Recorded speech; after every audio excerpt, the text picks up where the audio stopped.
We are not comparing like with like. And I'm saying all these because it is important that we realize and to contextualize this in history, to know our real circumstances. Because history is what gives us the context. That famous Roman orator Cicero once said, if we do not learn from the past, then we remain children forever. We remain adults in diapers. We must look at the past in order to inform the present. But as I said before I went on a tangent, why is Africa always attractive? The game in town now is, have you a piece of Africa? That is the new game in town.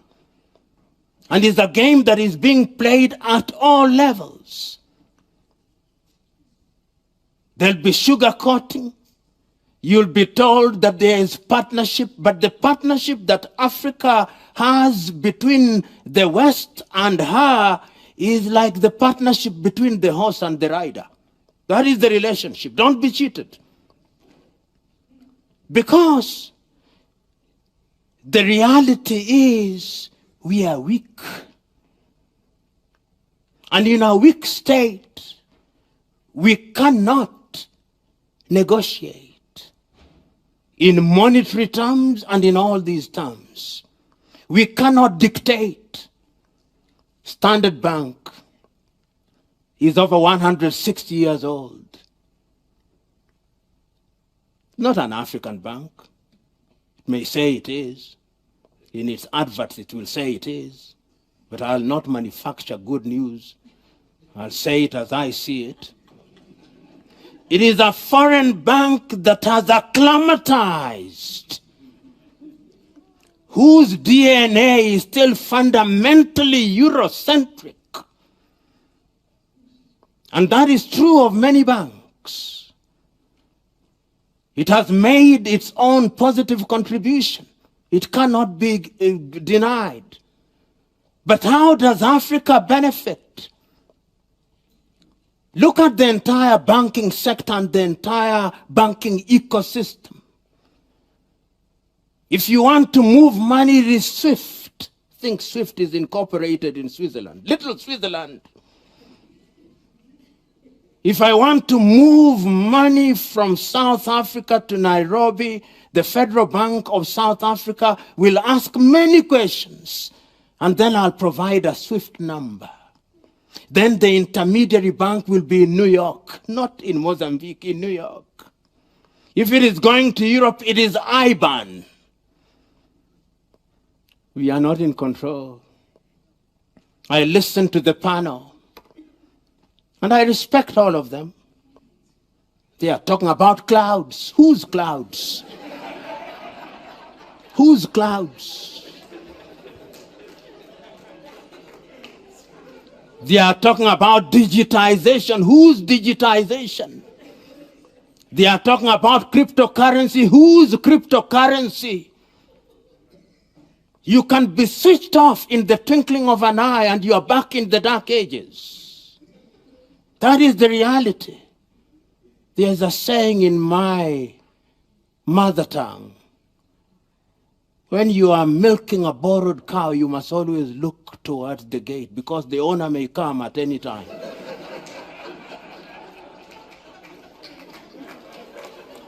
And I'm saying that Africa is milking borrowed cows.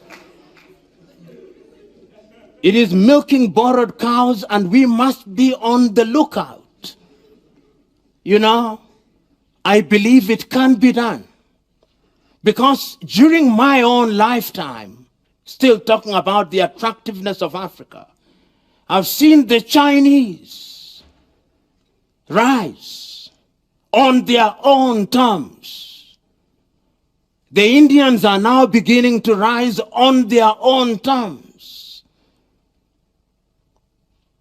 But Africa does not rise on our own terms. She is defined by others, and she accepts that definition. I'm suggesting that this is the forum at which we must ask fundamental questions if we want to really revolutionize Africa so that the work that you do will be beneficial to the continent of Africa. You know, mobile money is good. Old people in my rural village can receive money from me even as I sit here. But which is the medium? Safaricom it is called. But who is the bigger shareholder? Vodafone of the United Kingdom. I'll be told that is globalization. But what is globalization? This thing we call globalization, what is it? First of all, we are using English words. And somebody once told me that no civilization can ever realize our potential using the language of another. There is merit in that. We Africans think that if you speak good English, then you are intelligent, or French, or Portuguese. That you cannot be intelligent when you are speaking isiZulu and isiXhosa. But anyway, it is useful we are speaking it now.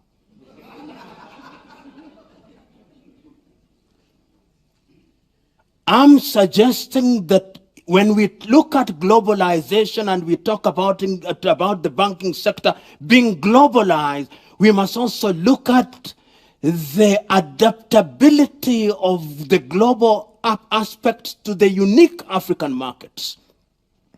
And those African markets must be markets that begin to work together.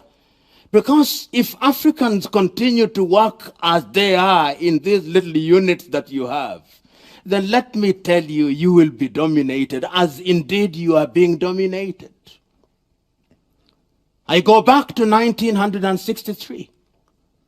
We recognized that if we worked as a team, then we would not be susceptible to manipulation. So going forward, what must we do? Africa must begin to wean herself off the breasts of foreign systems, but borrow from them. Right now, indeed, as we were driving here, I saw 2 Chinese banks. They are here, just Chinese. And imagine when the Chinese are in Africa, who gets annoyed? Not us. It's the Americans. They are very angry. Because you are reducing the size of their pie. So what must Africa do? Africa has thought about it. Africa Agenda 2063, which came into force in the year 2013, was one of the emblematic resolutions by the African continent that going forward, we are going to make sure that the African continent becomes a continent that is a major player in the international arena. And these are the 7 pillars that we are going to use to undergird our desire to move in the right direction. I did not see emphasis in the financial sector. But the financial sector is this sector. And I hope that when it is being implemented, my friend Wamkele Mene, I'm told, was here, that when Africa Agenda 2063 is being implemented, that one of the critical things would be moving towards having a common financial policy, a common banking policy, which is not blind to the nuances of the different communities in the continent of Africa. The Europeans have done it. There are 27 member countries under the euro. Even weak countries such as Greece were brought together. How many of you will forget how the Italian lira used to be? It used to be like the Zimbabwean bond. How many of you will forget how the Spanish peseta used to be? But one magnet country in the name of Germany brought them together, and today the euro competes side by side with the dollar because they recognize if you are going it alone, then you are weak. Africa must begin to move in that direction. Suppose we had one currency, but before I go into that one currency, the Africa Agenda 2063 provides us with an opportunity of ensuring that we have these ideas that we want to give practical meaning. Africa is too divided. Right now, there are over 8 regional communities in Africa. You start with the Maghreb, which puts up the Arab there, the Arab in the north, Morocco, Tunisia, Libya, and Egypt. Then you go to ECOWAS. Then you come here in SADC. Then you go to East African Community, go to the Central Africa. All these wrecks doing their own things. But the most important thing is that we must begin to read from the same script, because under Africa Agenda 2063, we also say that we want to have Africa Continental Free Trade Area. Free trade area. Free trade area where if I go to Namibia, I'm asked, what has brought you here? And I'm from Kenya. Free trade area where we still have visa regimes. Free trade area where we still have all these tariff and non-tariff barriers. Free trade area where our currency of trade is the United States dollars. You cannot do it. We must begin, and you bankers must begin to think about. You'll tell me we have RTGS. South Africa is now settling things through RTGS, but that depends on the mood of South Africa. If South Africa becomes moody, then everything goes haywire. We must have something that is a lot more stable. And I'm suggesting to you that you who are the central bankers and commercial bankers are the ones who are in the best place to articulate these things, working with universities. But African universities, if you go to departments of economics, they're still reading the works of John Maynard Keynes and Adam Smith. Not from a historical perspective. It is as if it's freshly baked ideas of economic governance. And Michael Todaro. I'm suggesting to us that there is an opportunity for Africa to do things if it is united in that regard. Which then brings me to what is it in practical terms that Africa must therefore begin to do, particularly from the perspective of you who are in central banking and you who are in the space, which space is significant as we want to push Africa forward. As I've already indicated, many African institutions are not homegrown. And those of you who are from the United States of America and familiar with African history, African American history, will remember a man called John Henry Clark. John Henry Clark said, and I agree with him, that when African countries regained independence, each one of them adopted a system that was borrowed from their former colonizers, a mimicry of it. And he went on to say that none of the African countries will ever succeed on the basis of those systems. I agree. Look at any African country. When you think that you have cured a wound, a new and even bigger wound appears. Why? Because the fundamentals are not known to you.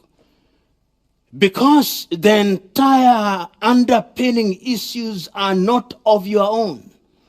Right now, as I speak to you,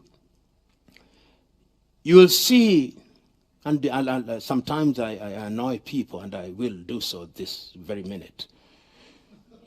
You will see the former Prime Minister of Britain called Mr. Tony Blair.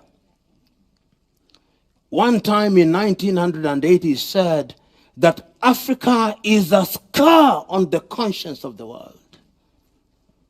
One of the most painful statements I've ever heard, condescending. And any sensible Africa took umbrage. Today, Tony Blair is the advisor of many African countries. And some of you will come from central banks where Tony Blair is advising. Do you think he advises your central bank for your benefit? No, he cannot.